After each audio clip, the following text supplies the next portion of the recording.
This is our fourth and last webinar in our Ask an Expert series, and they're all available on our YouTube channel.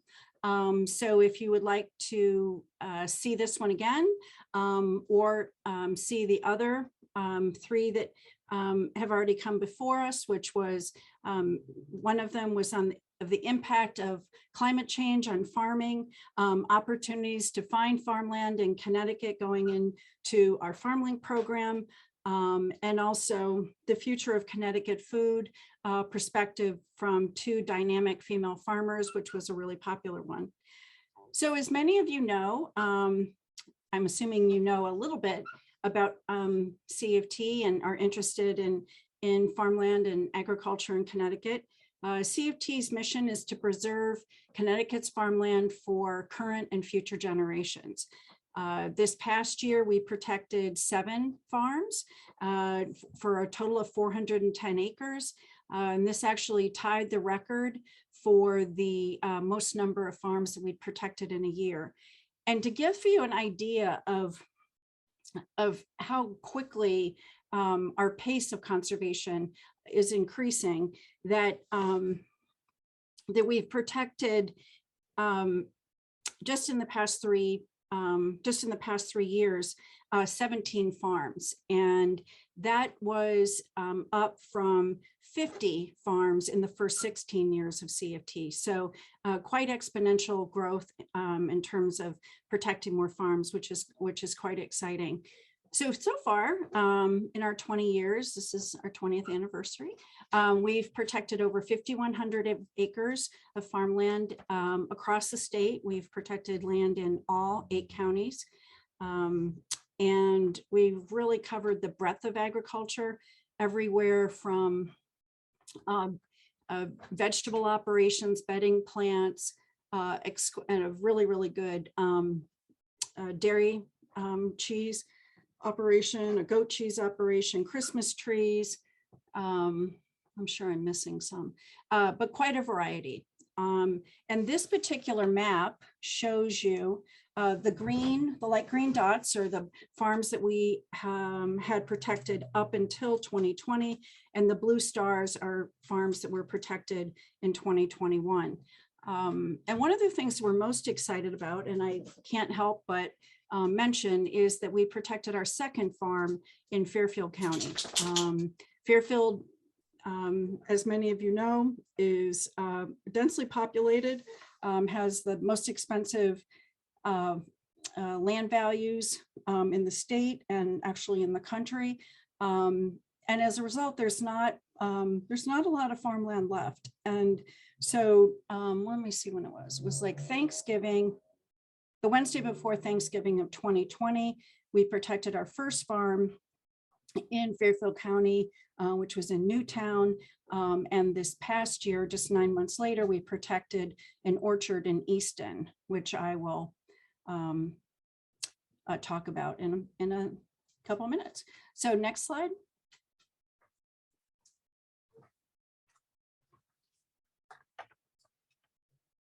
So I'm going to talk about the 7 farms that we protected. I'm going to start at the beginning and then we'll go through all of them. The first farm, a Prospect Farm in Woodstock, 13 acres, established in the early 1980s. It was purchased by a couple, Virginia and Norman Chattel, who both grew up on farms, and it was their life wish to own a farm. And so in their mid-40s, they actually purchased this farm. And over the years, for anybody who's up in that, what they call the quiet corner, this particular farm was extremely well known for its turkeys. And so many people went there for the holidays to get their turkey. And it's no longer producing turkeys, but is being used for hay right now as it's being transitioned to the next generation. So when the Chattels were older and the farm was not as actively farmed, developers were contacting them repeatedly, and they wanted to purchase it for residential development. And thankfully, the answer from both Norman and Virginia was always a very firm no, that they were not interested in protecting it. And then when they died, their 7 children inherited the farm. And based on my experience, quite generally, one could say that the more owners you have on a property, frankly, it would probably be like this for any property, but the more owners of farmland and open space, the more threatened the property is. And so with 7 children owning the property, it could have been the death knell for the farm. But fortunately, it was not the case with Prospect Farm. And the kids very much wanted to honor their parents' wishes, and they wanted to make sure that the farm would not be developed. So let's go to the next slide. So this just gives you an idea of what the views are like. Beautiful rolling hills. Again, this is up in the quiet corner, and just absolutely gorgeous views. And that if I were a developer, I could imagine that this is something I'd be interested in.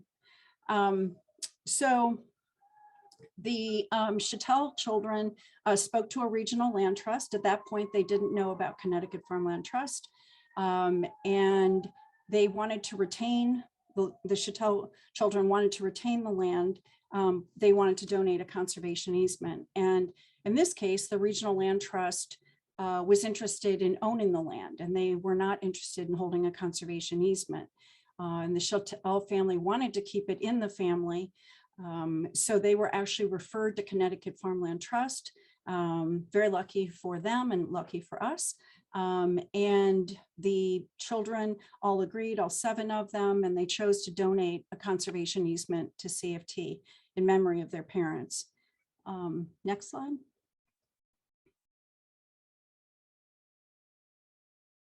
Next slide. Oh, we'll go, let's see.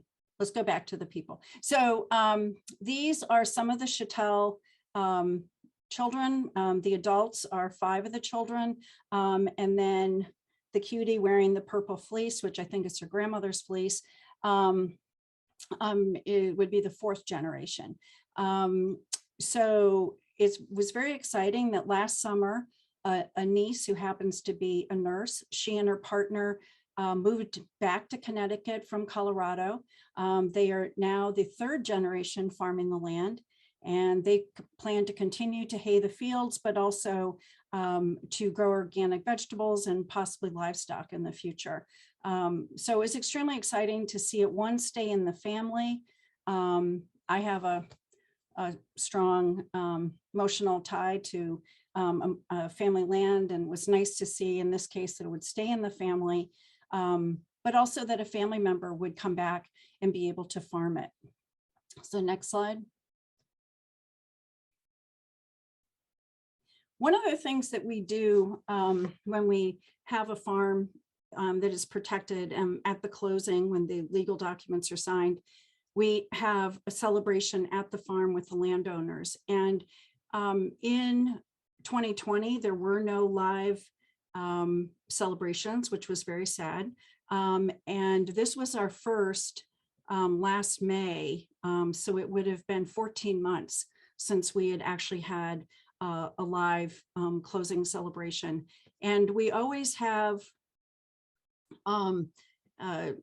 baked goods. Most of the time it's a pie or a crisp of the landowner's choice of Connecticut grown fruit.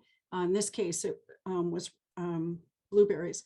Those were daffodils from my colleague's garden. And also because the farm owners had a very, I don't know if she's still alive, a wonderful, wonderful dog who lived on the farm. And so my dogs made dog biscuits for them, a limited edition, which was fun. But we always try and make the farm celebrations very personal, because I know from protecting my family's property what a great joy it is to protect land. And also it's a very, very big decision. So we always like to celebrate that with landowners.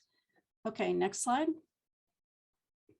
So our second farm that we protected, Lakeview Orchards in Easton. Easton is a small town in Fairfield County, only around 7,500 people. But what's quite amazing about Easton is that it has over 20 farms. And again, this is Fairfield County where there's very, very significant development pressure. We spoke with, I think I first spoke with the patriarch of Lakeview, of the owners of Lakeview Orchards, maybe 10 plus years ago. And conservation deals don't always happen overnight. After the patriarch died, then his children decided to protect the farm.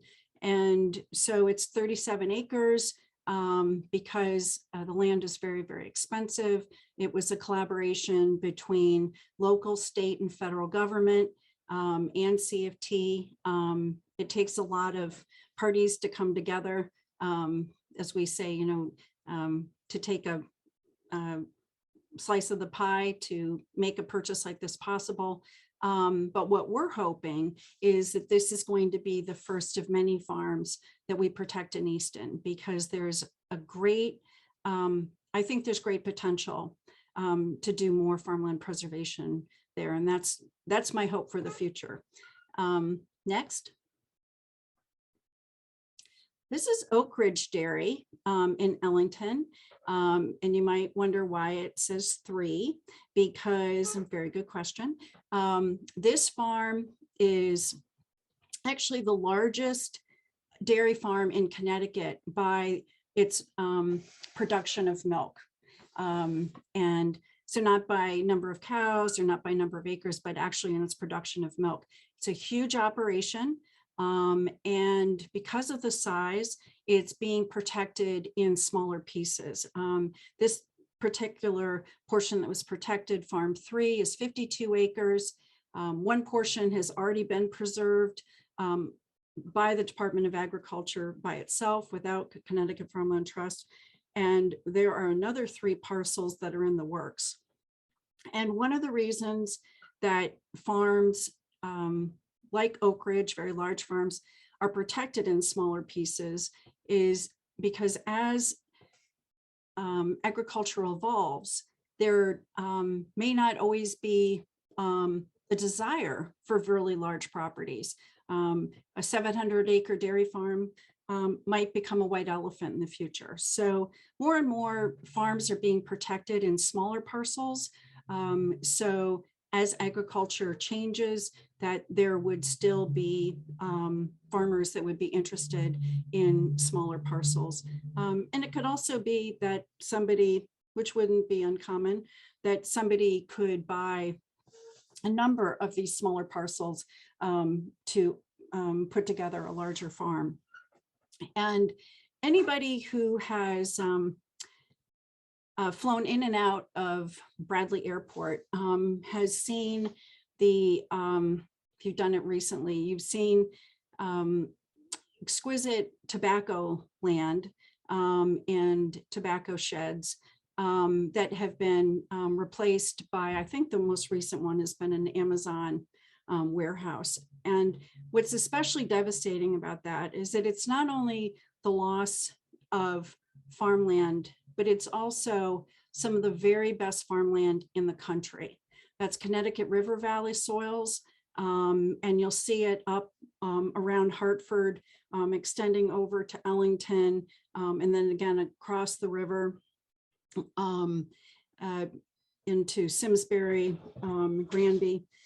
Unbelievably good soils. And so anybody who cares about agriculture, that going up 91, it's really quite devastating to see how many acres of very, very good farmland are being covered by warehouses now and also industrial parks.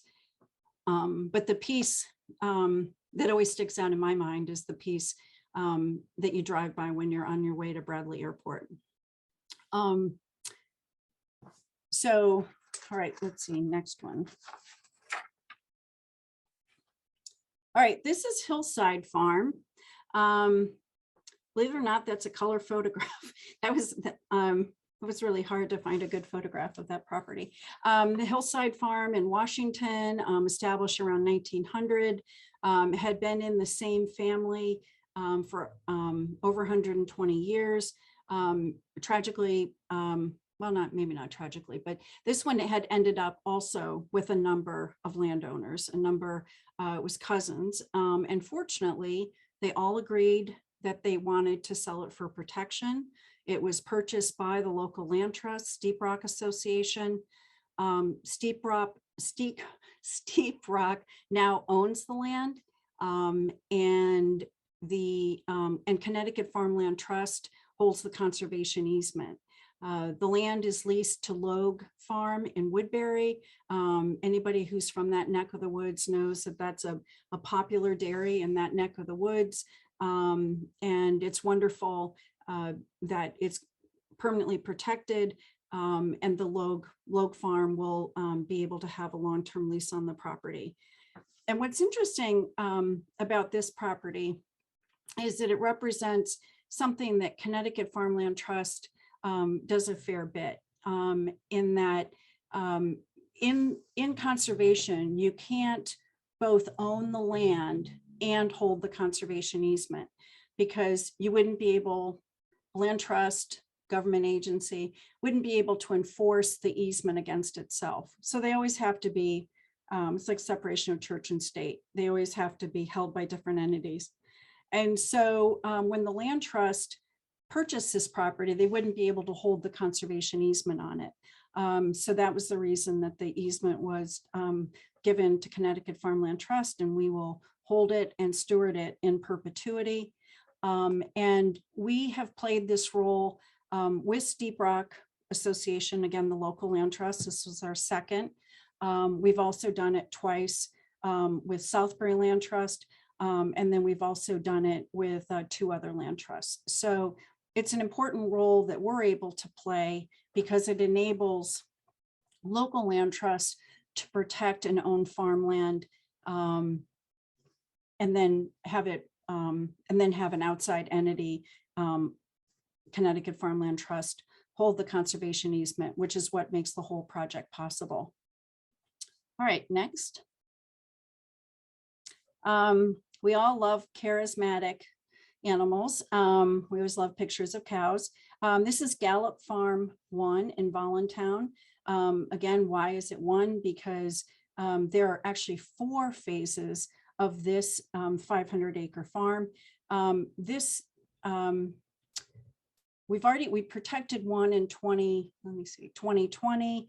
This is the second phase, and there are 2 more phases to come. It's a 500-acre dairy. And the reason that it's being protected in 4 pieces, similar to the Ellington property, is it's to provide flexibility when it eventually comes time to sell the property or transfer the property to the next generation of farmers. And this situation is quite interesting because Mr. Gallup, who owns it, he's actually the 13th generation of Gallups who has been on the property. And he unfortunately has no heirs. And so he knows it will go out of his family. And when his father died, he made his father, before his father died, he made his father a promise that he would protect the property. And that's exactly what he's doing. He's making good on that. And this is a collaboration between Connecticut Farmland Trust and state and federal farmland preservation agencies. So this one's quite exciting. And it's also the largest dairy in Southeast Connecticut. All right, next. This is Miller Baker Farm in Stafford Springs, which is a little borough of Stafford up on the Connecticut-Massachusetts line. This is one of 2 farms that we protected within, get a load of this, 90 minutes of each other. That's never happened before. We've had them protected within 48 hours of each other, but never within 90 minutes of each other. This farm was established in 1918 by this wonderful gentleman, Peter Miller's grandparents. He inherited it along with his sister. They chose to protect it in honor of their grandparents and parents, but also I've met a lot of wonderful landowners in my career, but I have to say he's probably one of the most committed conservationists I've ever had the pleasure of working with. And his property is around, I think, 153 acres. He protected the forest land, there's a lot of it, through a federal forest protection program. And the property, excuse me, also has 24 acres of agricultural land. And the federal program, that easement, would not have allowed him to continue to farm the agricultural components because it doesn't allow any disturbance like that. So Peter and his sister purposely held out the agricultural portions of the property so they could continue to be farmed. And then he approached us about donating a conservation easement on the farm. And that's what they did in, it's actually December 21st. It was the first day of winter.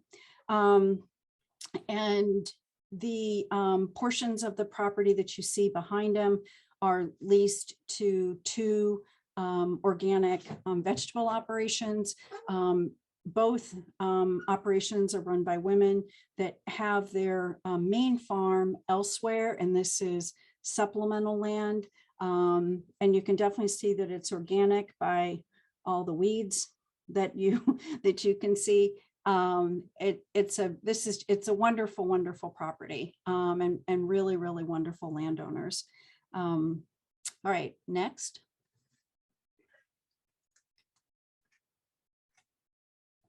So this is the final farm that we protected last year. And again, this was within 90 minutes of the Miller Baker farm. This is Wapitatuck Farm in Stonington, established in 1652. I don't think we've ever had a farm. Well, maybe Gallup probably challenges that one in terms of same length of time in one family. This is 40 acres. Anybody who's been down to Stonington knows that Stonington was properly named as Stonington because of all the stone and, quite frankly, boulders that are there. It's really not known for agricultural land. And the reason that this is a successful farm is because, let's see, next slide. This gentleman, David Rathbun, he's the 9th generation to own the property. He has been incredibly committed to keeping the land in agriculture and has put a great deal of effort and money into pulling out I don't know, boulders the size of Subarus. I'm absolutely amazed at the rock that he gets out of that property. And so he's really done what we call reclaiming farmland. Actually, I guess it's not reclaiming because it was never really active, but so he's created farmland. And it's just an incredibly, incredibly gorgeous, gorgeous farm. I would have to say probably one of the most scenic in New London County, if not the state. So David has 2 children. He wanted to make sure that the property was protected before his children inherited it.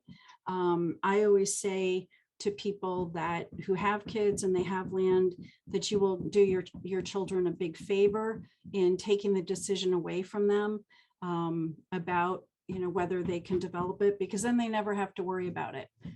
Everybody knows it'll always be protected, and then there's never any stress about even considering whether it should be developed. This project, very, very expensive land in Stonington on a cove, incredibly desirable, developable, was possible through a local, state, and federal collaboration. And also there was a group of 38 very motivated neighbors who came together to also contribute to the preservation of this farm. All right, so next slide. This is Jimmy Moran, who is the young farmer. He has been farming it for, I believe, I think 8 years now. And he has a long-term lease with David. I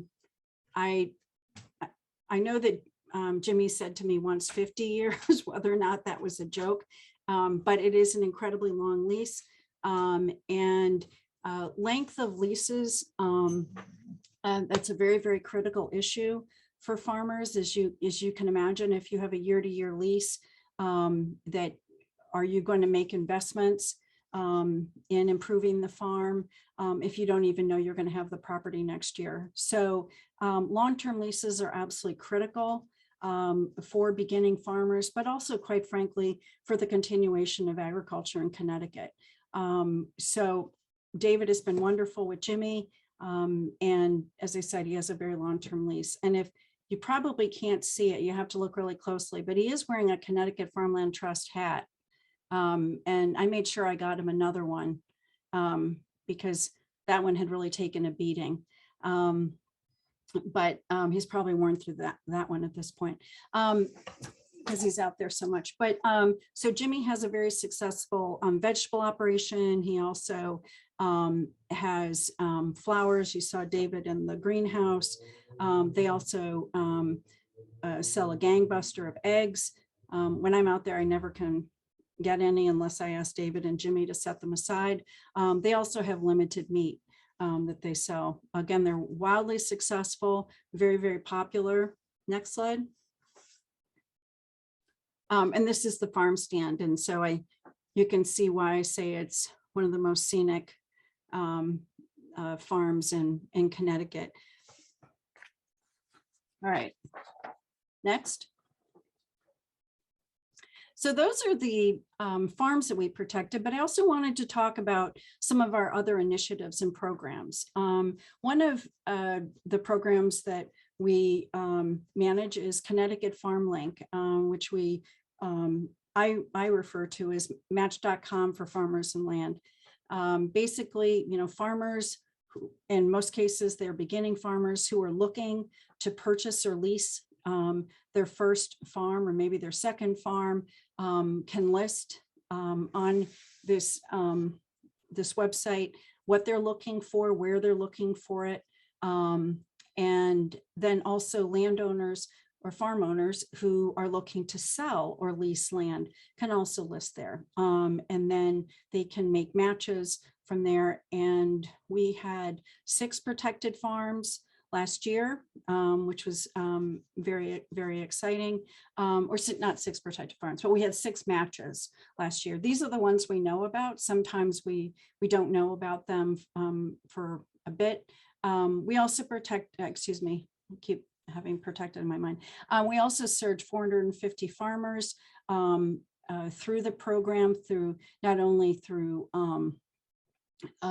site visits from our soil scientist who goes out and works with the farmers on potential sites that they're looking at buying, to evaluate the soils and give guidance on how the soil, what types of crops the soil would be best for, how to best manage the soil on the property, and so on.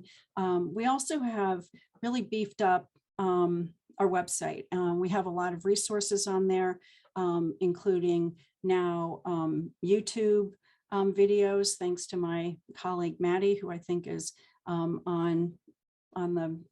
on the video or here on the webinar. It's really a great resource. I strongly encourage you to look it up, ctfarmlink.org, and there are a lot of really great resources there. Next slide. Oh, and I should also mention that this is a program that we do in collaboration with the Connecticut Department of Agriculture. The program was started at the Connecticut Department of Ag about 15 years ago. Is that right? about 15 years ago, and CFT now manages the program for the department. This is Ray Johnson and his family. Ray purchased the Beninsky farm in Middletown. Next slide. This farm was protected in 2020, and he purchased it to expand his beef operation in Durham, which is, all right, that's my dog in the background with his bone. And it's called Johnson Angus Beef Ranch. So we actually have a ranch in Connecticut, which may be the first, and also it's CFT's first ranch. So we think that's pretty cool. And you saw Ray and his wife standing with their two daughters. Both daughters, I'm thrilled to say, are interested in farming and joining their parents in the beef operation when they get out of college. So it's always incredibly exciting to see the next generation want to stay in the family business. And also, I think it's really cool that it's his two daughters. All right, next slide, please. So our next project that we've been working steadily on, this has been a long-term investment, is our strategic conservation. And to achieve strategic conservation, it requires coming up with a plan. And we've referred to it as protecting the best of the rest. And just as an aside, this is a tobacco field up in the Windsor area. This is not the one that was paved over by the Amazon warehouse, but is again highly threatened. And those are unbelievably wonderful soils under there. So the reason that we are undertaking a strategic conservation planning process is that we want to continue to increase our effectiveness, and most and equally important is how can we as a nonprofit with with finite resources, nobody has infinite resources, how can we most efficiently use our staff and financial resources?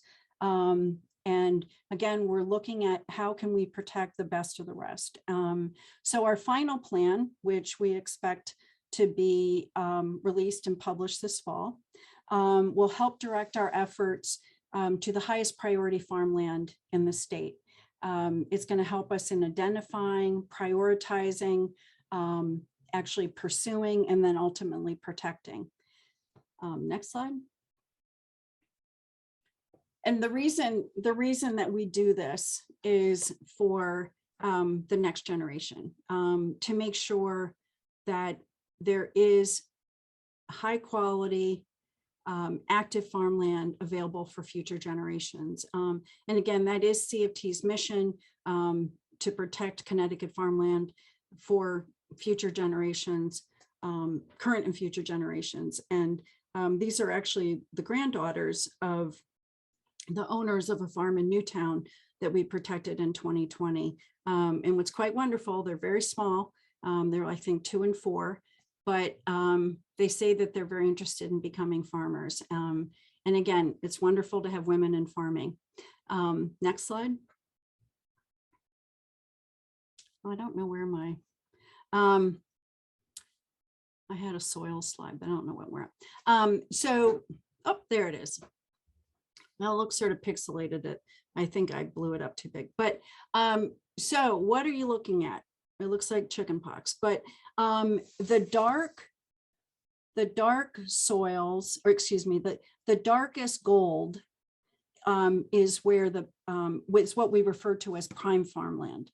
It's what would be considered the Porsche.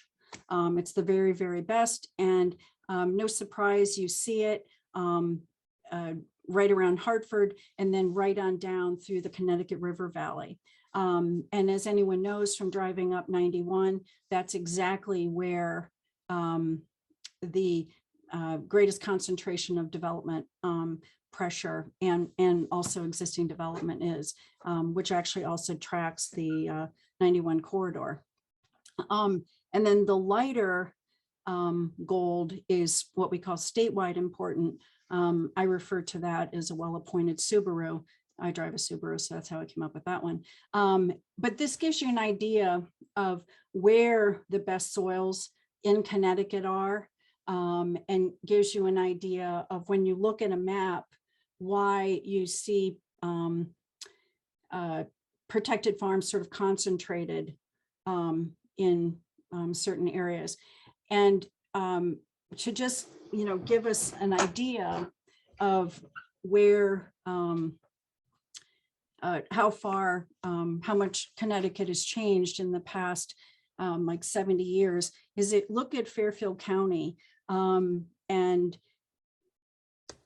I mean, basically, there's not a lot of farmland left. Again, these are good soils. These are not farms.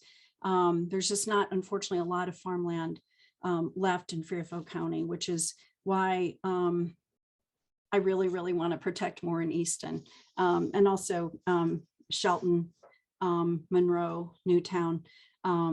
But it gives you an idea of exactly where the soils are. So through the strategic conservation plan, we are focusing on 5 statewide priorities that were identified by CFT's board in 2020 during a retreat.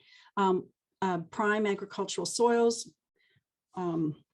which you're looking at right here, a demonstrated threat of conversion to non-farming use, which, depending on where you are, could be residential, but then obviously in other areas, it's predominantly commercial, in some cases industrial. In current agricultural use, 4th being food producing, and also smaller acreage. The reason we are very interested in smaller acreage farms is because most of the existing programs are focused on larger properties. And in fact, the most threatened farms are the smaller farms because they're easiest to develop. And it doesn't require as much money to develop 20 acres as it does for 200. And so we have made, the board has made a decision to focus on protecting smaller farms. So that is a direction that we'll be going in when the strategic conservation plan is completed. And we're really excited about that. I think it's without a doubt the right direction to be going. And I really applaud the board in making that decision. Okay, next. Oh, how could I forget? Oh, okay, we're not to that slide. Okay, so now what? What are we up to this year? All right, we've got 20 active farmland preservation projects in the works. We've got 10 to 12 farms that are expected to be protected by the end of this year. We protected 7 last year. So if we protect 10, which is on the low end, that would be a 50% increase. So that's extremely exciting. And we are going to be completing our strategic conservation plan, as I mentioned, and we'll begin implementing it, which will be incredibly exciting. We're going to be continuing our partnership with the Connecticut Department of Agriculture, which we've been doing for, I think we're in our 4th year, which has been very good for both parties. As I mentioned, we are going to be expanding our FarmLink program to be including expanding the resources that are available on our website, but also being able to do more outreach now that the state is starting to open up a bit more, so that there can be in-person events again, that there will be the opportunity to bring farmers who are looking for land together with farm owners who are looking to sell or lease their land. So we're really looking forward to that. Accreditation renewal. We are an accredited land trust by the National Land Trust Accreditation Commission. It's really the good housekeeping seal of approval would be the best way to describe it. We are in the business of protecting land in perpetuity, which means that our organization, as well as all other land trusts in the country, have to be incredibly well managed and run. And so that's what the accreditation seal means, is that we are very well managed and we are set up for success for perpetuity. And we have to go through that accreditation renewal every 5 years. I can't tell you that it's my favorite time of year, but it's an incredibly important thing to do. So we're looking forward to completing that this year, and then we'll be renewed for another 5 years. And then finally is our diversity and inclusion work. In 2020, following George Floyd's murder, CUT dedicated itself to building a more inclusive and just conservation community in Connecticut, as well as nationally, in a role that if we could have a role in that. And the lack of inclusion of Black, people of color, and Indigenous farmers in agriculture is sobering. And CFT has created a diversity, equity, inclusion, and justice committee, which is discussing how CFT can be more inclusive of farmers of color, and also engaging in our own learning process about the intersections of farming and race in both the United States and for CFT, most importantly in Connecticut. So we're doing a deep dive into how our conservation work, there goes my dog, can be more inclusive. And as we are informing ourselves, we will keep you all informed. So thank you. I'm going to open it up if we want to take the PowerPoint off.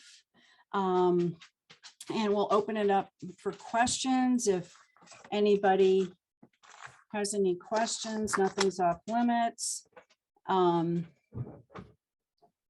You've got one question in the chat. Sandy's asked, you mentioned CFT stewarding Hillside Farm. What's involved with stewarding? That's a good question. Okay, I was just talking to a man about this morning.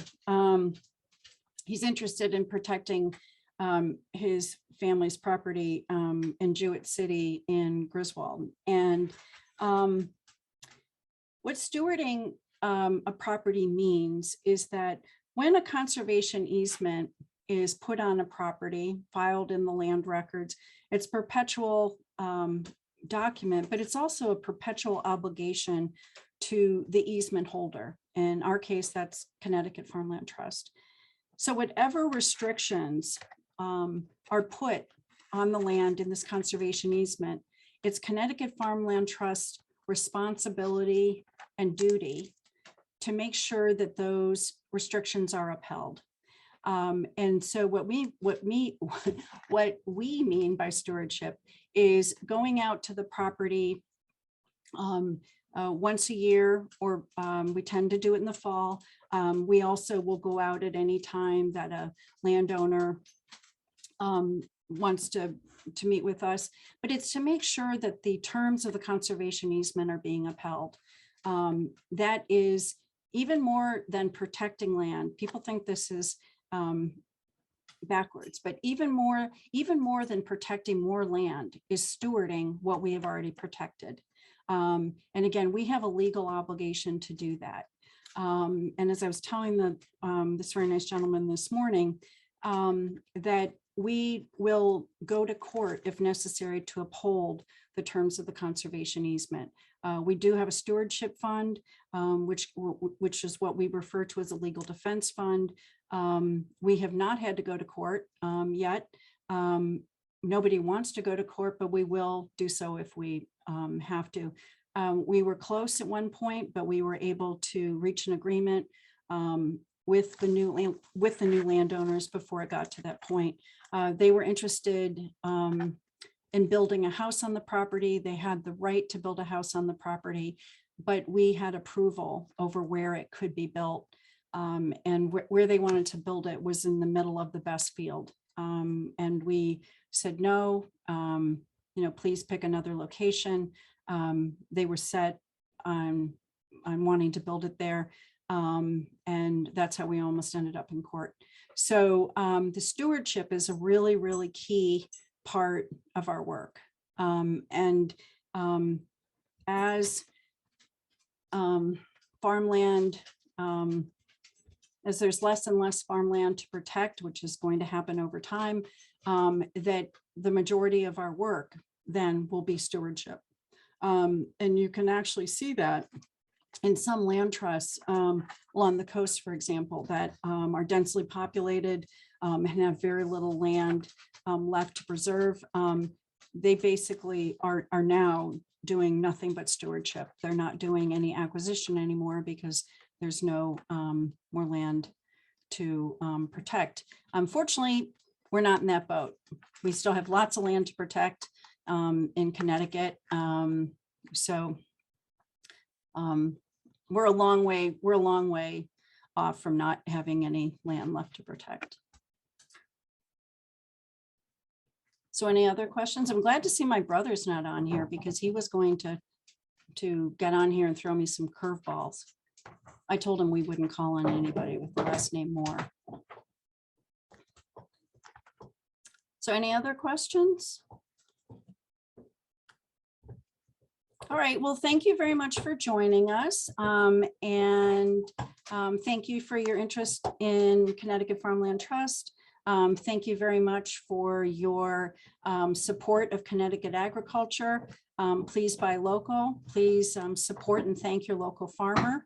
And I hope that you'll join us this summer. We're having a scavenger hunt for families, though adults without children can also participate, to learn about Connecticut farms and also about Connecticut products and food. That's going to be really fun. And we're also going to be having a 20th anniversary celebration at a beautiful farm in Newtown.